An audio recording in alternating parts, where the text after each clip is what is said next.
We are talking to Zac Arrowood from HerdNation.com, which is part of the Rivals.com network. He knows all the ins and outs of the 5-0 Thundering Herd this year, who are coming to Raleigh, playing 2 o'clock on Saturday. Should be a very interesting game with a quarterback change for the Wolfpack, going from senior Brendan Armstrong to sophomore MJ Morris. And then conversely, Marshall has just kind of been humming along. And I'm guessing one of the big reasons is their running back. So what can you kind of tell Wolfpack fans what to expect at the tailback position? No, for sure, and appreciate you having me on. Kind of just back to the running back thing. Rasheen Ali is a stud, no doubt. I think it'll be definitely interesting to kind of see the matchup with he, and then the strength of NC State's defense. With the run game. Ali missed most of 2022. Came back for the final 2 games of the year. Had an injury in camp. Kind of kept it hush hush, but ended up missing majority of 2022. Back to 2021 though, had 1,400 yards, 23 touchdowns on the ground. It's kind of picked up on that pace through 4 games this year. 475 yards, 9 touchdowns so far. Has looked like he's back to his old form, if not even better than he was in 2021. But still a lot of football to be played this year to see how that all pans out. But he's a solid running back. I think has the potential to really even make an impact at the next level if he chooses to forego his final year for this year. Trying to compare the Marshall quarterback to what NC State has faced in the past. His throwing ability is a little bit like Jack Plummer from Louisville, who NC State just faced, in terms of, maybe not a cannon of an arm, but more of a touch passer.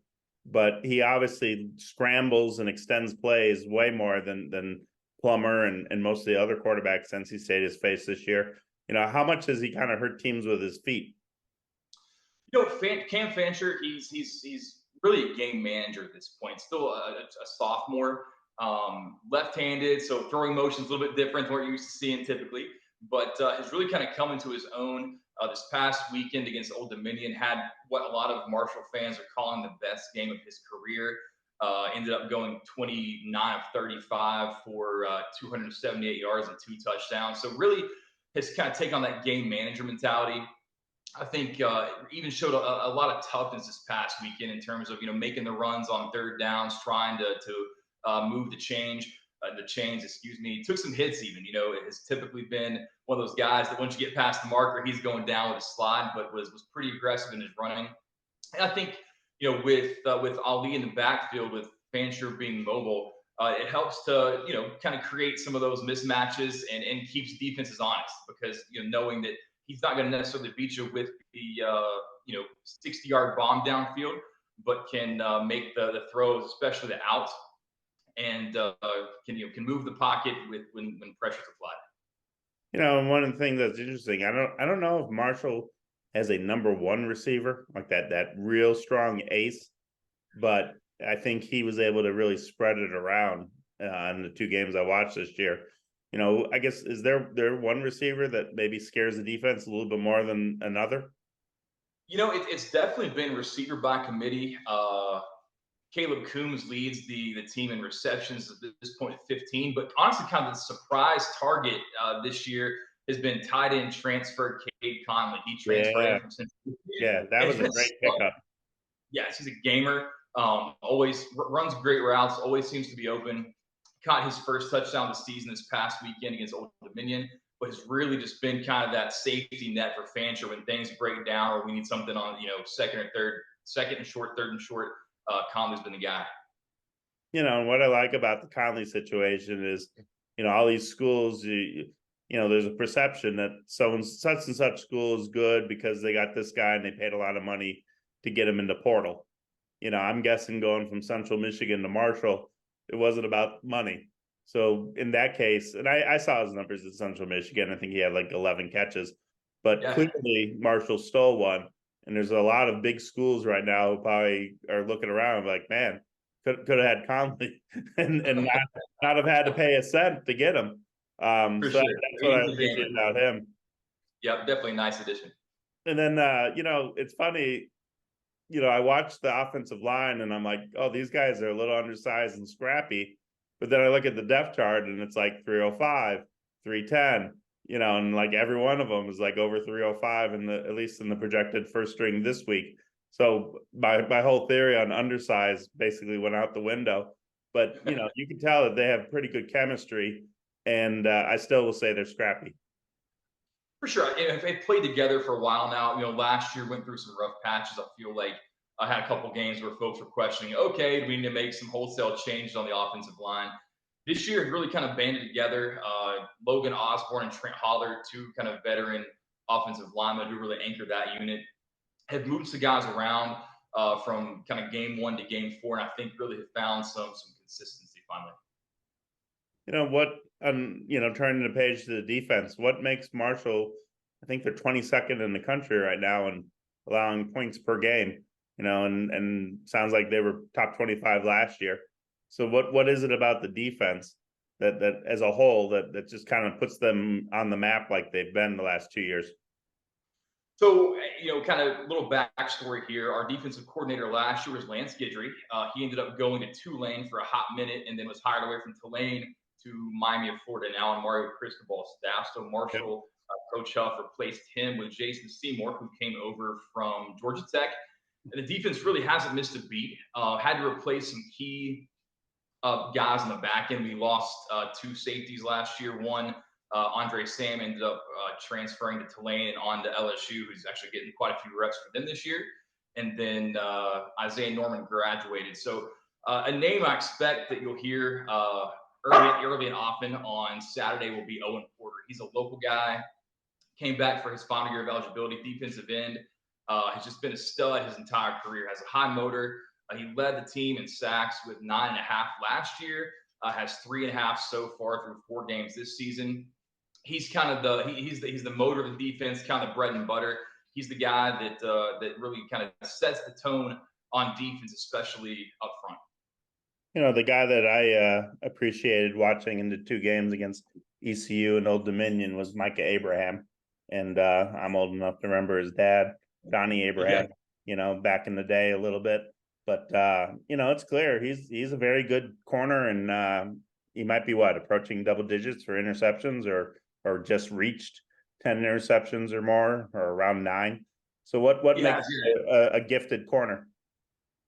He's the guy that I think really and he'd been great throughout his career. I think what really put him on the map and in the hearts of the Marshall faithful was he had the pick 6 against Notre Dame last year that kind of sealed the game for that win. He started off strong this year as well. He has 2 interceptions so far, and it's just a solid lockdown cornerback. Marshall in the secondary has added additional depth with through the transfer portal again. JJ Roberts is a local guy who started his career at Wake Forest. Transferred back to Marshall this year. Picked up Josh Moten was a guy in the secondary who transferred from Texas A&M, and then Kerryon Martin is actually at Charleston, West Virginia. Has had a really solid start to the 2023 campaign in the secondary. So what are we thinking? The dog is going to be a middle linebacker, Right? What are we projecting for the dog's future? For sure. We'll see what happens, man. I've got all 3 of them here hanging out with me right now. So 3 of them. Get them away. You surrounded them. Okay. I like it. What other guys on defense have kind of stood out? Eli Neal is our middle linebacker. He's a guy that also decided to come back for his final year of eligibility. He led the team in tackles last year, is at the top of the list again right now. Just a consistent playmaker, whether it's run or pass. Had a big interception last week against Old Dominion. They kind of helped turn the tide. Marshall was down early last week. It was 21-3. Finally made some plays and really kind of got back in the game. Ended up coming back to win. But he's just one of those, again, kind of like Owen Porter, the kind of an emotional leader on the defensive side. Always seems like he's in the right place at the right time to make the play. And additional depth kind of on the linebacker core. Keyshawn Brown came over from Appalachian State, added Landon Watson from TCU, and then Steven Dix Jr. From Florida State as well. So, a bevy of, what P5 guys, Power 5 guys who have come over and really made an impact on Marshall's defense. Sure. I mean, from the sounds of it, from what you're talking, probably about 13, 14 key guys that started off at other schools. For sure, that have already made a pretty solid impact already. And then anything of note about special teams? Special teams is probably probably the shakiest of Marshall's three phases, I would say. Anytime we're going to kick a field goal over probably 35 yards, if like the fan base as a whole tends to kind of hold their breath. Reese Beerhoff's been consistent this year. He's 3 of 5, he's hit a couple long ones, but I think we just don't have that guy that the fan base is fully confident in that's going to be able to step out and hit those 45 or 50 yarders consistently. Yeah, and just big picture, how excited are people about the 5-0 start and what this year could mean and what direction the program's going in?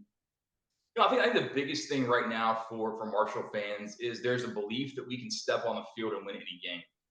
For the longest time, really probably back to Bob Pruitt in the mid '90s to the early 2000s, there was kind of that same belief where we had the Chad Penningtons, the Byron Leftwich, the Randy Moss, and you really feel like, okay, no matter who we're lining up against, we can win this thing. Went through some down years and bounced back, but I think Coach Huff, through his culture and philosophy, has instilled that in the players. And if you listen to the interviews, the players are constantly, hey, it's another game, it's another week. We're not focused on the opponent, we're focused on Marshall. We're not going to beat ourselves, and we're just looking at the 11 guys across the line as it's just a different helmet with a different logo on the side. And so I think with that mentality, there's a quiet confidence among Marshall fans. I think with the win at Notre Dame last year, with the win against Virginia Tech a couple of weeks ago, folks are excited to get down to Raleigh and see how we compete this week. Sure. And what is kind of the personality of Coach Huff? I've never seen an interview with him. I don't know I just know his background and his resume, but what is kind of like his magic elixir in terms of his personality? No, I think for sure. The resume speaks for itself. I think we talked about a little bit with James Franklin and Nick Saban on there with his experience coaching under them. But he's a fiery competitor. I think he relates to the players well. You'll see him on the sidelines. If we get an interception, get a turnover, make a big play, he's the first one down the sidelines in the end zone celebrating with the players. And I think he leads. That emotion leads him, that emotion drives him, but it also fuels the team in the sense of they're willing to play hard for him because he believes in them. Sure. And then as I mentioned earlier, that we're talking to Zac Arrowood from HerdNation.com, which is part of the Rivals.com network. Where can people read your stuff this week or see your tweets? Just follow the Herd Nation account on Twitter. I'm not on there personally, but we keep the Herd Nation account updated daily and have folks get on there, check it out, and hopefully we'll see a good one in Raleigh in a couple days. Yeah, it'll be fascinating because usually I have a pretty good handle of what I think might happen, but because of the quarterback change and there's just so many different nuances now that it truly will be an interesting game. I was actually kind of shocked that NC State opened up as a 7-point favorite. I thought it would be a lot lower than that. It wouldn't even have surprised me if Marshall was favored by a point or two. But I have a hunch it's probably going to be a very competitive, close game, unless somehow, some way, MJ Morris just creates that magic for the being the newish guy, and the guys around him all of a sudden just play a little more excited, a little more, with more oomph, because that sometimes happens when you have a quarterback change. But yeah, it'll be fascinating to see what happens. Appreciate taking a few minutes, and we'll see what happens 2:00 on Saturday. Absolutely appreciate it, man. I'll talk to you soon. Thank you. Thanks.